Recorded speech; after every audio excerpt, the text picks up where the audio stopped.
Welcome back to the Pittsburgh Sports Saviors. It is about 8:30 on May 12th, Mother's Day. Happy Mother's Day to Miss Amy. You get to see her at all Happy today? Mother's Day to Miss. I didn't get to see her today. No, I was busy Uh, with work and she was out running around. But happy uh, Mother's Day to Miss Hope. If you get to see her today. yeah, I got to see her. She's at bingo now. She's having a good time there, I'm sure. Uh, Yeah, yeah, so yeah, today was Mother's Day. Yesterday was Paul Skenes Day for us Pirate fans. He had yeah, his first yeah. start, the top pitching prospect in baseball. The final stat line wasn't great. He only pitched 4 innings. He left the game in the fifth with 2 men on. They ended up scoring, so it ended up being 4 innings, 3 runs, but he had 7 strikeouts, 2 walks. He got the first 2 batters he faced were strikeouts. He almost got the third, so it would have been beautiful to see 3 strikeouts to start his career. But Yeah. ended up that Cody Bellinger ended up getting a walk out of that, and then he got the next guy out. So the first inning he had 2 strikeouts. A lot of excitement. Next inning, he comes in. I'm assuming you didn't get to see. You're probably working No, or I didn't get sleeping, to see right? much of the game. Yeah, Yeah. working or sleep. Yeah, yeah. So next inning, he got the bases loaded on him, but he was able to get out of that jam. And then, so it was after 2 innings, 0 runs. Third inning, I think it was the third, he gives up a home run for his first run ever as a pro ball by Nico Horner, who's one who hit that. Fourth inning, I think, was clean, or switched the third and the fourth. I can't remember off the top. I'm doing this off the top of my head like an ass instead of preparing better. And then the fifth, 2 runners got on for him. They took him out. And then yesterday's game was one of the most insane Pirate games of the year. They ended up going into the fifth. It was 6-1 Pirates. The Pirates then have Skenes get the 2 guys on base. Then we go hit by pitch, walk Oh until my goodness. the score became 6-6. Oh my goodness. I think there might have been a single to make it 6-6, but either way, we get 6-6. Starts to rain. You get a 2-hour delay in this inning. The Cubs then go and score out of the rain delay. Another walk, another hit. We're 8-6 in the top of the fifth after being 6-1. The bottom of the inning comes. Pirates had a 3-run homer to take a 9-8 lead. McCutcheon adds a home run later, 10-8. Final score was 10-9 after. Wow. So it was the most insane game of the year. You think, oh, maybe they'll get some momentum going out of that, but today they lose. They lose to the Cubs today, so they lose 2 out of 3 of the Cubs. There were, I think, 5 games under 500 right now, might be 6 games. That was a series that they could have won easily, but instead, they lose another series. They got the Brewers coming up for 4, then the 3 more with the Cubs. So, I mean, it's a frustrating time to be a Pirate fan. They're 18-23. There's frustrations. The offense has been playing a little better. O'Neal Cruz is on fire right now. He had another home run today. He had a home run the last couple games, and then Connor Joe back-to-back games for him. He had 2 home run yesterday, home run today. So we got a couple guys that are starting to hit. Maybe they're going to get out of their slump. There's still a lot of guys who haven't done anything for weeks now, and sooner or later you got to make some moves. They started to make some moves. Something they brought up Nick Gonzalez. They sent down. They sent down Alika Williams, but he then came back up because of an injury to Brian Hayes. That's what threw me off. But Hayes is on the DL. Yeah. We got Triolo at third right now. They DFA'd Roansy Contreras, one of the guys who coming into last year was seen as the future at the starting pitcher position. It's a lot of things not going well. Hopefully Paul Skenes can come in and give some spark. Jared Jones has been amazing. Yeah. We talked about him before, but there's my rant on the Pirates. I know. What do you got for me on that? They started off hot, just like kind of 9-2. They started off pretty hot, and then it's like they've fallen into a little bit of a slump. I know there's still a lot of season left. I mean, we're just starting in May, middle of May now, and we got all the way up until, we still got June and July and August and September. So there's still a lot of, games left in them where they can still turn things around. They looked good in the beginning. I don't know if something has changed or, if they've gotten a little complacent thinking that, they can win by trying to come back how they were doing in the beginning games. But I think they, just need to kind of calm down, take a breath, step back a little bit, try to, revisit some of the things that they were doing in the beginning of the season and maybe try to do some of that stuff again and try to, look at themselves in the mirror and try to figure out where they're making mistakes so they can, try to fix some of that stuff and get back onto a better trajectory with the rest of the season. Again, they still have a long way to go. I think they can still win this division. I think there's still a chance for them to come out on top, but they have to get that steam rolling again, how they were doing in the beginning of the season, and kind of get this show on the road for, us Pirates fans, and, let the league know, like, hey, we are a younger team and, we have been laughed at in the past, but we're here to come and play and win. And, let's show the league who we really are. So they just need to kind of calm down, take a step back, and just try to get back to what they were doing before in the beginning of the season to try to get them some more wins towards the end of the season. Yeah, they're playing the Cubs for 3, then the Brewers for 4, then the Cubs for 3 more. Those are the two teams that are ahead of them right now. The Brewers are 24-16, Cubs are 24-17. The Pirates are in third place right now at 18-23, 6.5 games back of the Brewers, 6 games back of the Cubs. Hopefully the offense is turning around. That's the biggest thing. They were historically bad for about a 2-week stretch where everyone seemed to be in a slump. But there is some movement, some life coming. So hopefully these next 7 games, they can win 5 of them maybe. Let's go for 5-2 and look happy in the future. Sounds good. Other than the Buckers, there hasn't been real much to talk about on the field, but off the field, there's some fun stories that I think we should get into here.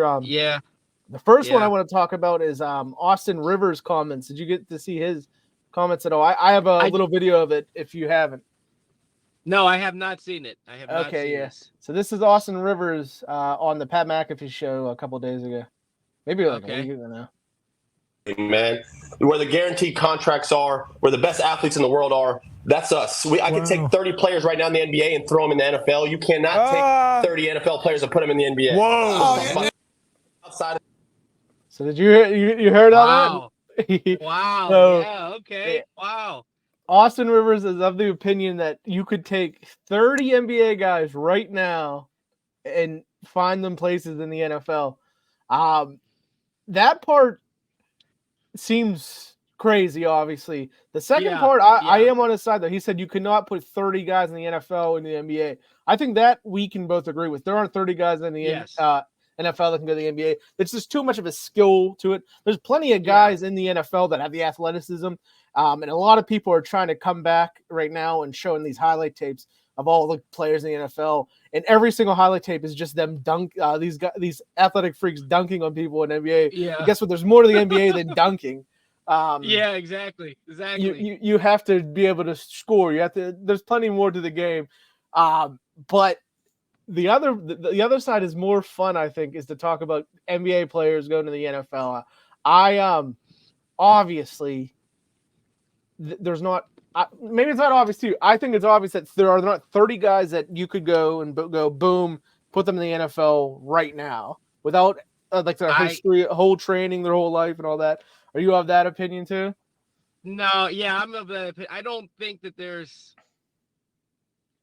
might be only maybe anywhere between 5 and 10 at most, and that's even pushing it. From what I've seen with some of the NBA players today, and their conditioning and how they keep their body in shape, and how they're athletic, their athletic skills, how they are athletically, there might be just a handful maybe that in the NBA today could, but I agree with you. I don't think that I don't agree with Austin Rivers with that. I think we're of the same opinion there. Yeah.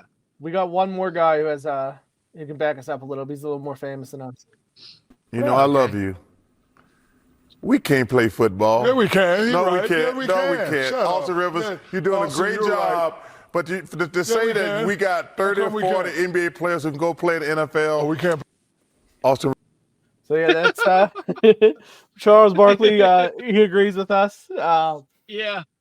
So I thought of 2 fun games we can do with this topic though.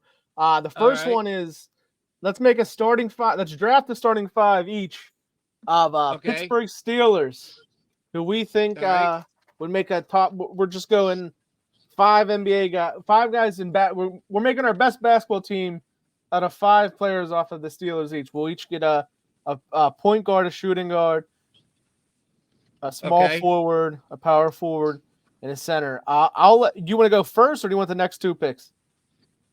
Because after that, I'll get whoever goes. If I go first, I get the first, and then you get 2, and then I get 2, and then you get. We're gonna go back and forth like that. I'll let you go first because I gotta think for a second. So I haven't thought about it myself either yet. Oh, okay. So we're picking I'm doing it off. Is it current players or just all time? Current players. Current Steelers players. Okay. For me, I don't know where I'm sticking them yet. I think I'll go small forward. I guess I'll put him there. I think the number 1 guy I'm going to take is George Pickens. That's got to be the number 1 guy for sure. Yeah, for sure. Oh boy. You get 2 here. Okay. Boy, this is tough. I think I would take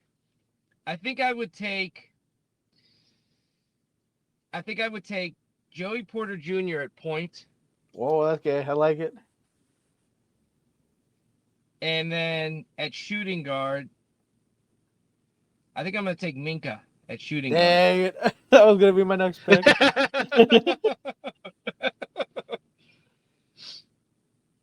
Okay. I'm thinking through this. I think I'm going to go Pat Freiermuth at power forward. He just looks like he might have a little bit of the game to him. All right. Oh. I said I was going to take 2, but I think it'll be better. Let's go back and forth. Let's go back. So it's your pick now. Okay. I'm going to take Hayward at my center. Cam or Connor? Cam Hayward. Hayward at my center. I'm going to take Broderick Jones as my center. Okay. All right. I'm going to take TJ Watt as my strong forward. Okay, now I got guards left on my team. I got a power forward I got to think of. Oh my God, we're idiots. Justin Fields. Justin Fields, it seems like I'll take him at point guard. There you go. Oh, I think he should have been taken by it. I forgot all about him. Yeah, he should have been taken by now. Yeah, that's a good pick. Power forward. I think you just got power forward left. Oh boy. I'm trying to think of another bigger guy maybe that would be good. I'm gonna take Patrick Queen at my power forward. That's okay. Little undersized, but I might yeah. win.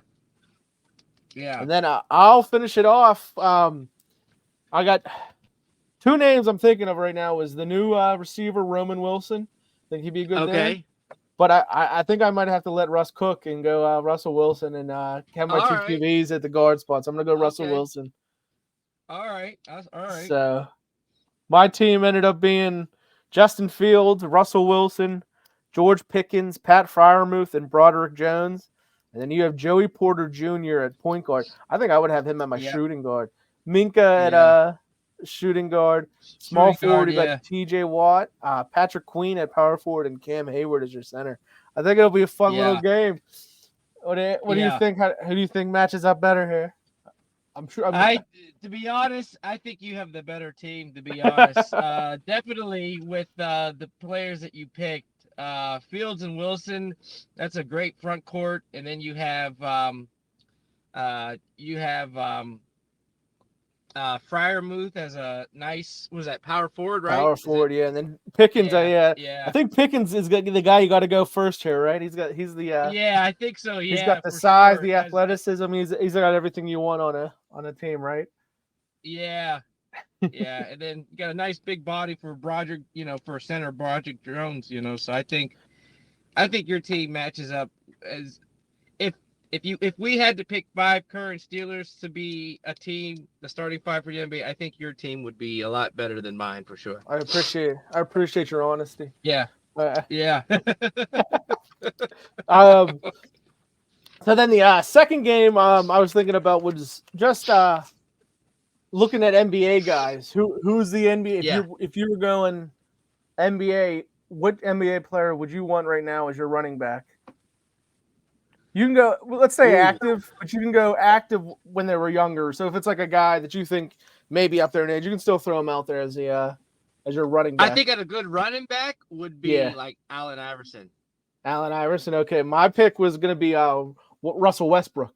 I think he's he would be a great he'd be a great running back out there. And then give me a couple receivers, I guess, then too. This one's easy. I think this is the easiest. KD would be a good receiver. Because he's tall and lanky. I mean, LeBron would be a good receiver, but I think he's more of a tight end. Yeah, tight end. Yeah, with the body. Antonio Gates style tight end. Tony Gonzalez. Yeah, Antonio Gates. I think. Let's see. Yeah, KD for sure would be a good receiver. I think he's too thin. I honestly think he's too thin. You think he's too thin? Yeah. Maybe Slender he's more man. Defense. Yeah, Slender Man. Yeah, no, maybe you're right. I don't know. I don't know who would be a good receiver. I honestly don't know. I'll let you go first. I can't. I don't know. I mean, I'll go Anthony Edwards then. If you're gonna give me one, I'll go from the Wolves. All right. I think he's got the body type to be like a DK Metcalf type of receiver, something like that. Yeah. Yeah, that'd be a good one for sure. I mean, yeah, it's a lot easier, I think, to go for receivers. We can just name anyone for receivers, right? So how about you brought up tight end? You think LeBron's got to be the number one pick if you're going tight end? I think LeBron. If you're a tight end, I think he's number one for sure. Yeah, I think so too. I think I would go there. He's got the perfect size for it. Speed, athleticism. Yeah. Is he physical enough to go in there and block though? What do you think? Do you think LeBron's got it in him? I think he does. I do. He's a solid defender. Yeah, I think he can do it. Yeah, I think he could do it. Yeah. But who do you think would be a good quarterback? Quarterback is fun because you have no clue what you can think. You got to take. For me personally, you have to take all the foreign players out because they don't play football, and we can pretend. Oh yeah, they would be good. No, we have no clue. A name that comes to mind, leadership wise and everything, would be Chris Paul. I guess Chris Paul might be a fun, little short, little short for a quarterback, but that's a name that I'm thinking of. Chris Paul would be fun to see out there. Yeah. There's probably some that have played quarterback that we just aren't even thinking of. But you have any name? Anyone else you're thinking of there? Yeah, I was thinking Chris Paul. Really? Wow, that's cool. I was thinking for sure. Yeah, that's exactly who I was thinking because he's got like that leader. He's been around for a while. He's that veteran. Fiery got type. That mentality. He's disciplined like that. I think he'd be a great quarterback for sure. Yeah. I mean, Curry with the accuracy, maybe. With the accuracy, with the shooting, he might be an accurate but thrower. He's getting too small. No, never mind. I'm crazy. He's bigger than Chris Paul, right? Yeah, he's thinner, but I think still. so. Yeah. Yeah, he's what is he? 6'2"? I think he's about 6'3", 6'4". 6'3". Okay, yeah. So that would work, I guess. Yeah. How about going to we'll end this soon. Someone was probably sitting here saying, "Okay, this is enough." What about? Who do you think? What type of player do you think would have what NBA player would have the best shot of being a linebacker? Where are we going with linebacker? Ooh. Ooh. Gotta think of somebody that's definitely stocky and built. Someone like Haslam. Udonis Haslam's the name that came to my head. Yeah, Udonis Haslam. Maybe a Joel Embiid, maybe. He's a huge... I heard some people talking about this. They were talking about having like a center as a left tackle. Like if you had Jokic or Joel Embiid as a left tackle, that'd be good. Yeah. A lot of these guys would be great defensive ends. Like Zion as a defensive end would be amazing. Yeah. If you play, if basketball never existed and these guys all got to play from the age of 5, they're playing football their whole lives. Yeah, I think there would be some good players. Like Zion, I if he's healthy, obviously he's never healthy, he could play tight end. I think maybe like maybe like a Dennis Rodman or Draymond Green. Yeah. I like speaking of Draymond Green, here's some more evidence of the impossibility of NBA guys coming to the NFL. Okay.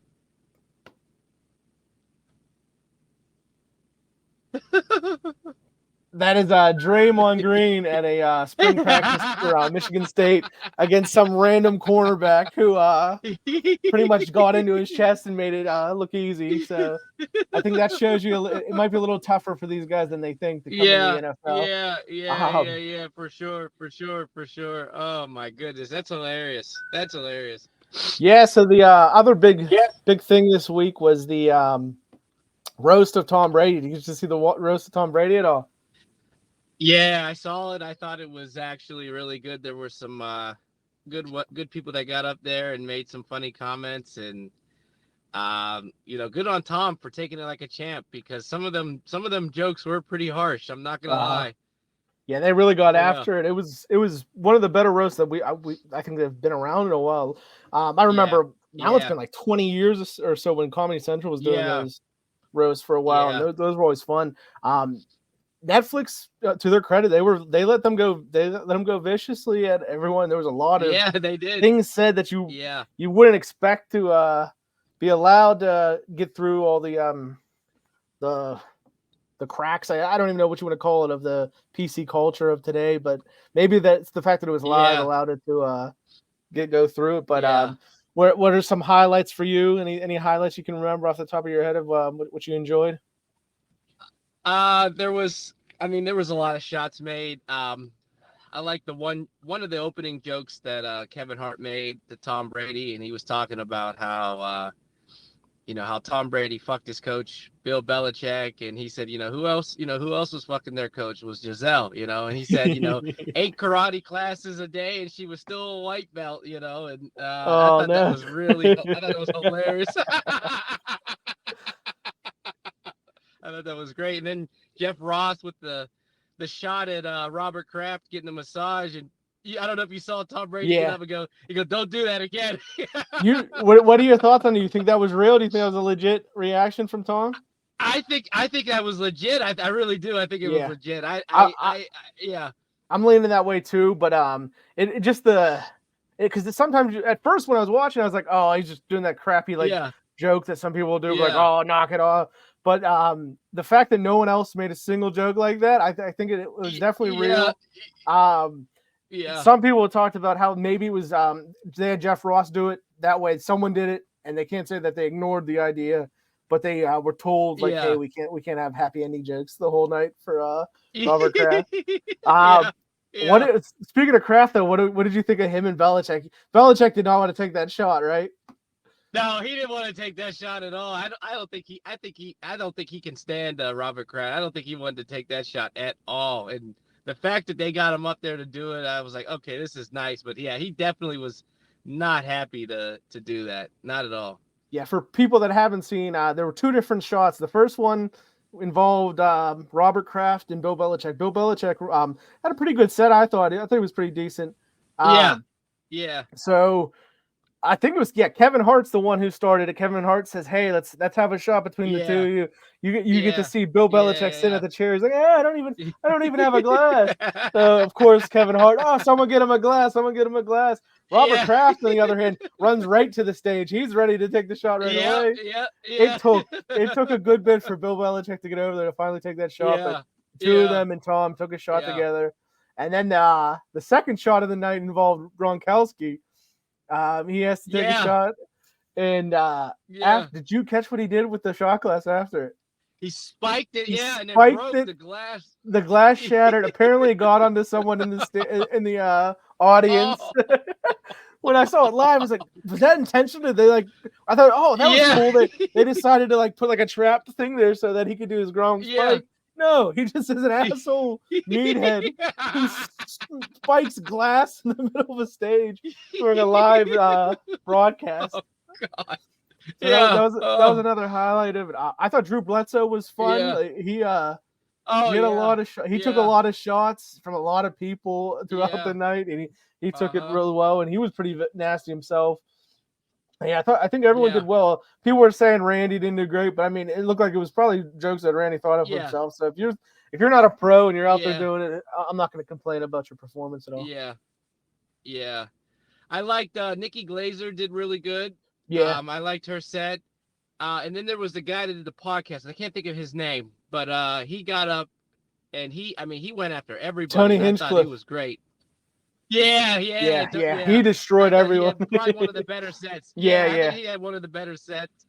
You got Jeff Ross coming out as OJ in an OJ jersey, which was great. And then I love that they brought Peyton out too. I didn't know if he was going to be there, but I like that they brought Peyton Manning out at the end. I like that.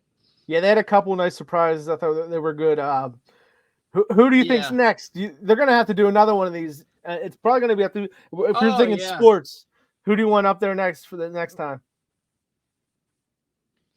Oh, for sports,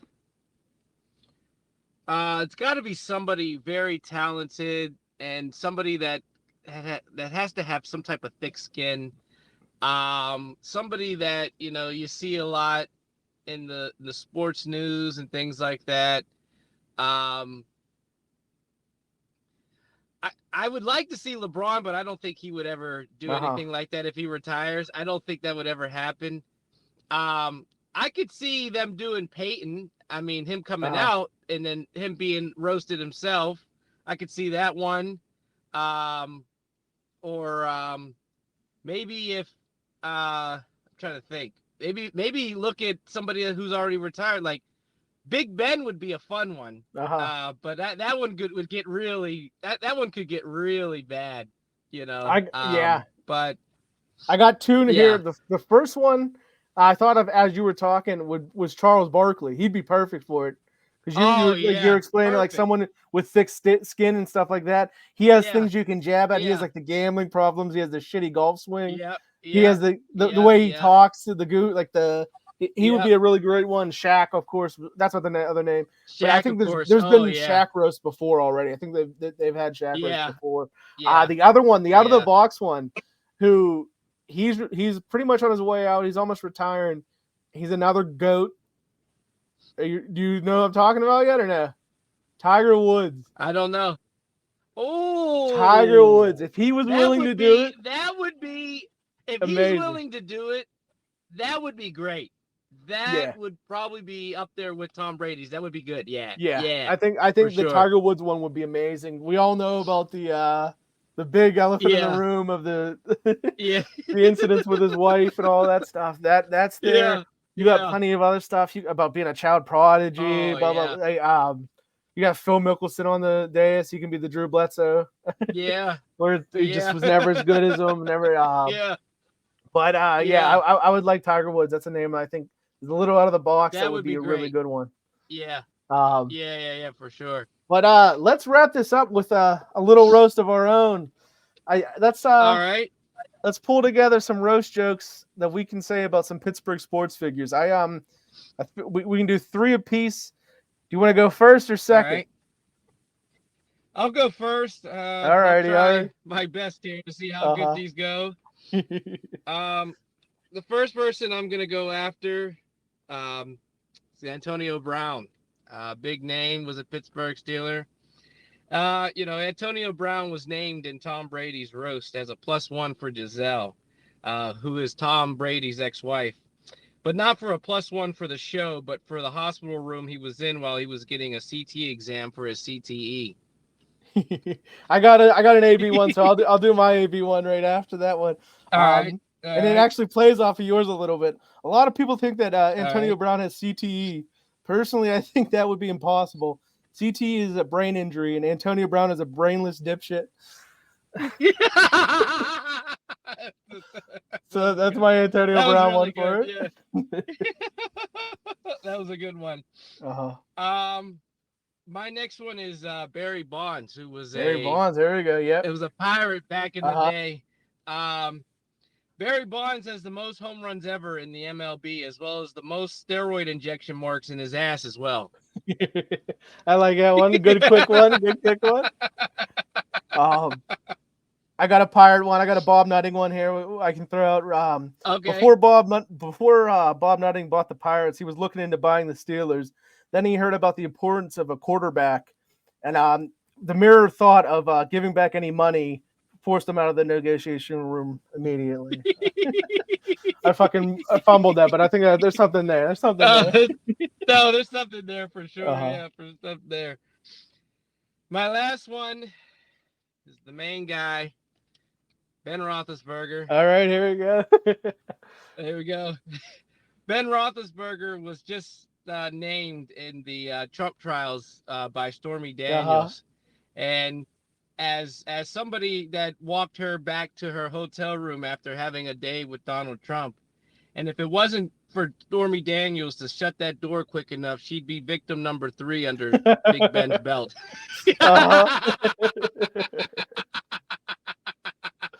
All right, I got one more. It is another former quarterback that I feel shitty about this one because I don't even know if I believe in it, but it's for the joke, right? Yeah. Here we go. Everyone was worried about Kenny Pickett's small hands when he was drafted by the Steelers. Little did we know that was going to be his big ego that ran him out of the town.